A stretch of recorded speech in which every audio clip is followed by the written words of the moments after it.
Hi friends, మీకు ఈ video నచ్చితే లైక్ చేయండి, సబ్స్క్రైబ్ చేయండి.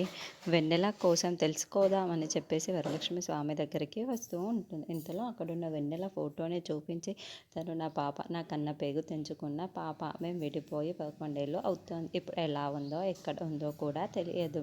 ఈ ఫోటోని చూసి కాస్త తను ఎలా ఉందో ఎక్కడుందో కాస్త చెప్పగలరా అని చెప్పేసి స్వామీజీని తన ఫోటోని ఇస్తూ ఉంటుంది. ఇంతలో స్వామీజీ తన ఫోటోని చూసి తను పుట్టిన గడియలు ఏమీ బాగాలేదు, చాలా బలహీనమైన గడియలు. తను చాలా గండాలే దాటుకుంటూ వస్తుంది. వాళ్ళు అనుకున్న వాళ్ళే తనను బాగా హింసిస్తున్నారు. తను ఎలా ఉంది అంటే చాలా గండాలలోనే ఉంది, చాలా పెద్ద ప్రమాదంలోనే ఉంది అని చెప్పేసి ఉంటాడు. ఆ మాటలు వినగానే అక్కడున్న వరలక్ష్మి ఒక్కసారిగా షాక్ అయిపోతూ ఉంటుంది. అవునా స్వామి, మీరు చెప్తున్నది నిజమా అని చెప్పేసి అంటుంది. ఇంతలో అక్కడున్న స్వామీజీ అయితే, అవునమ్మా, నేను చెప్తున్నది చాలా నిజం. ఎందుకంటే చాలా పెద్ద ప్రమాదంలోనే ఉంది. తనను కాల్చుకొని తింటున్నారు.